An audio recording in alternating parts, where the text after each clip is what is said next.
The disrespect continues. The disrespect continues. And if they're not careful, dump divers in the WNBA, along with their pretend friends in the mainstream media, if they are not careful, they are going to end up getting exactly what they want. Yes, you heard correctly. The WNBA will succeed in its objectives. You could wonder what they want. How are they going to fix it? The WNBA and Caitlin Clark, the league's dominant player who wasn't supposed to be the organization's poster child, assert that the greatest danger is Indiana fever. This will be addressed by expanding the league. And you know what? One member from each squad will be available for selection by the new teams. By causing the fever to lose one or. With more players each year, the WNBA promises to progressively but undeniably demolish the massive machine that is developing into a team. Now, Caitlin Clark is playing it cool. She's trying to please everyone. She's trying to keep her fan base happy. She's trying to ingratiate herself with a group of minimum wage earners that will never accept her. She is staying polite with the media, even though they constantly disrespect her. But there will come a point with Caitlin Clark when she has finally had enough. You seem to think that Clark will simply quit the league and relocate to Europe, where she might easily make $110 a year if the WNBA is adamant about stopping her. Her present behavior indicates that she is remaining to support the WNBA in the US, but only the W doesn't know about it. WNBA season ending for many teams, there are already so many players heading overseas to play during the off-season. But with all of the drama currently surrounding the WNBA, on top of the low-paying salaries, some of these players are questioning if they'll even return. This is all orchestrated, what they're doing. None of this is on accident. It is absolutely, every bit of it is orchestrated. And it goes beyond trying to destroy. To put it mildly, the 2026 Indiana Fever season was exciting, from being among the most impoverished in. The squad owes a lot to its first-round performance in the WNBA the season prior to making the playoffs. One possibility is Caitlin Clark. Following an incredible collegiate career, Clark arrived with much anticipation. And she fulfilled her promise by winning Rookie of the Year in her first WNBA season, outperforming the other rookies by a large margin. But she wasn't the only player who did it. Several more players also contributed. For Clark, Aaliyah, Kelsey Mitchell in particular was an excellent backcourt partner. Nalissa Smith, a Boston starter, has. Despite her best efforts, she maintained a strong presence in the paint and scored in double figures every game. Smith might be departing the W. And it's possible that more players are also departing. During her exit interview, Storm player Gabby Williams warned the WNBA, if you want to keep international players, you need to do better. So here's what she had to say. The W thinks that they don't have to pay us more in order for us to be here. And I think I didn't express that when I first talked about prioritization. You know, our commissioner talked about us being able to, you know, make 700,000. That's not true at all. There's not one player who makes that. And we were promised, you know, team marketing agreements and league marketing agreements, but they've fallen quite short. So it's still not enough for us international players to want to stay here. And that's a choice of the players. If I make a choice to make more money, whatever, and then the teams are mad that I don't come back, but that's how it is. So yes, it's just the WNBA, you know, if you want us to be here, you have to pay us more. It's business. It's how it works. And that's all that, I mean. Since that interview, less than a week later, Gabby is already in Istanbul, where she will be playing for the offseason. And from the sounds of this interview, it seems like she's probably going to make more money overseas in EuroLeague than she did during this WNBA season. There will come a point with Caitlin Clark where she gets tired of the bullshit, tired of the disrespect. It's not out of the norm for WNBA players to play during the regular season and then during their off-season play overseas. This is something that has been happening for like the entirety of the WNBA. It even went as far as to 1 year in 2015, Diana Taurasi played in Russia and did not play in the WNBA. And it was never outright stated that she didn't play in the WNBA because Russia basically put that in their contract, that if she went there, she couldn't play. But that was pretty much what everybody thought happened because Russia paid Diana Taurasi Cassie at that time $1.5 million salary to play in Russia. Now, at the time in the WNBA, the salary, like the highest salary in the league, was $107,000. So obviously that's a huge jump. Diana took that offer. She played overseas, and at that time she was also like hands down the face of the league. The WNBA was not as popular as it is now, but that was an opportunity that Diana took.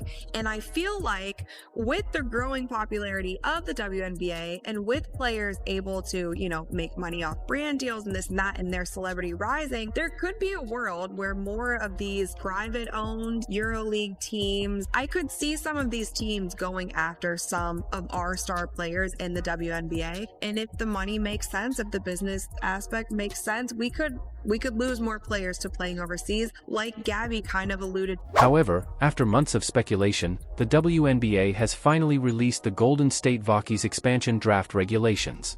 As a result, the WNBA and the league should be concerned about more than just players relocating overseas. One member of every squad, and Golden State may select one unrestricted free agent. Teams might choose to omit items from the expansion draft.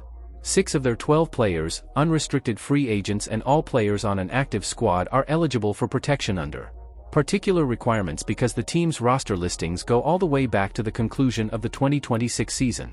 Clubs ought to protect its UF. Every team has a core available this summer, so for a maximum of 2 years, a player may be CED, the NFL's version of a franchise tag. Mitchell Kelsey. Indiana would receive exclusive negotiation rights in exchange for a supermax contract from a said eligible UFA.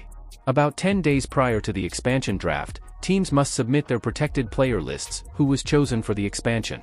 The league will make the draft public. The Valkyrie expansion team only has 6 players who qualify for Fever's protection, as contrasted to Indiana revealing the protected lists. The WNBA is planning to expand draft at the conclusion of the season so that the league's newest team, the Golden State Valkyries, can choose players to start their franchise. Only 6 players might be excluded from selection by current WNBA clubs if the supporters had their manner. Smith would not be one of the several people who have decided not to include him in their top 6. Smith had an outstanding beginning to the regular season, starting 37 of 40 games, but Christy Sides, the head coach, lost confidence in her during the postseason. She only played 13 minutes during the Fever's 2 games against the Connecticut Sun. These athletes are, in my perspective, the fence's protective locks for the Fever, and they are most likely unprotected now that the phrases have been appropriately determined. The big 3 of the Fever, who enabled Indiana to make it back to the postseason this year, will most likely be given the top 3 protected spots. Clark will most likely play with a different starting forward in 2026. In order to keep Mitchell as Kelsey Mitchell's top goal this offseason, the first step is to, in the expansion draft, keep her safe. Mitchell has been the Fever's star player for the past 7 seasons. Sturdy and has been the team's top scorer in all but 2 of them. In the backcourt, she gets along well with Caitlin Clark, a rookie for the Fever, and the group will wish to maintain their unity. Caitlin Clark smashed both of the rookie scoring records and 3-pointers made, setting a league record for assists in a single season, and revolutionizing the Fever's offensive scheme. Into the quick tempo they required to prevail. Clark, a key member of the team, outscored Mitchell by 2 PTS to become this season's highest scorer for the Fever. Aaliyah Boston will be the greatest option in 2025. Boston had a significant influence on the Fever's 2026 campaign and helped them start their reconstruction after leading them to a 13-27 season in 2025. Procedure: the Fever's 2026 Rookie of the Year, Lexi Hull, is a strong post presence who excels in the short roll. Is a skilled rebounder who fits in nicely with the team's up-tempo approach this season. A few players from the Indiana Fever are also uncertain about the WNBA expansion draft. The Fever are need to select 3 of the following. List has 4 exceptional servants. Since they have been important starters or bench players throughout, each of these guys has a strong case for protection throughout the season. I think Hull has the highest ranking on this list. Likelihood of protection: her rookie contract expires after 1 season, she was given a few minutes and even a couple DNPs while on the bench at the start of the season, but after the Olympics, she flourished. Break: improving her 3-point shooting and having a great final minute performance for Indiana.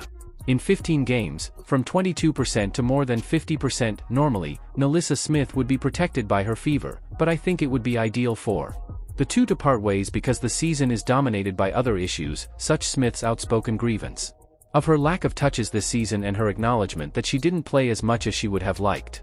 the organization might protect Smith, a former number 2 pick, while also hoping to profit from a trade or holding her for the final year of her rookie deal in 2026. Fagman Tammy forward Lee, 32, has been a crucial component of the Fever, taking advantage of Clark's transitional cross-court passes despite having only 22 regular season games because of 3 conditions affecting her shoulder, foot, and thumb. Fagal has a lot of potential as a restricted free agent as a quick forward who can spread the floor, but she must maintain her health because the Fever may be able to match whatever offer that comes her way. Dantas Dairis, another forward hampered by injuries, received an almost half-year suspension of the season because of a knee injury sustained before to the season, but she was soon back in the starting lineup, giving the front court much-needed depth. Her contract is still valid for another year, and her capacity to consistently make three-pointers to give the team plenty of space on the court and a surge of energy. These 5 athletes are most likely the Valkyries could grab them since they won't be protected in the expansion draft. Not all of them will be selected.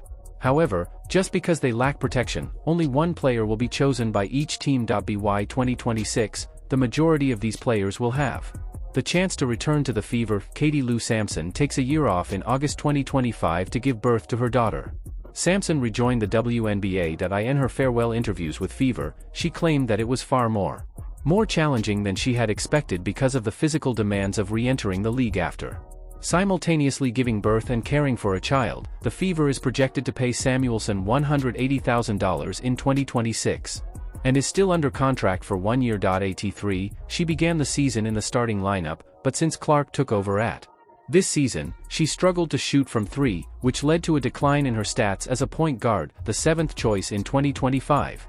Grace Berger's playing time significantly decreased. In 2025, Bergerer was an all-rookie guard. This season, he basically played garbage time. She might benefit from a change of environment in order to possibly get more playing time somewhere. Victoria Saxton hasn't yet established herself as a regular rotation despite having the Fever for 2 years.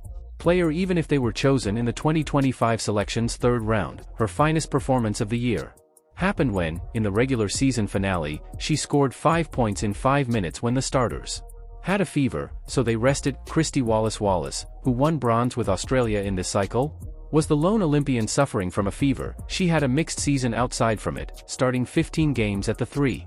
Because of the fever until Hull replaced her at the campaign's conclusion. Clark's arrival on the team this season, her rookie contract still has 1 year left on it. Erica Wheeler, a 10-year WNBA veteran, just inked a big 2-year deal that would become her the league's highest-paid player in 2025. Despite being benched from the starting lineup, Wheeler was an important veteran who raised Indiana's spirits. Wheeler is an unrestricted free agent this summer. What do you want to accomplish?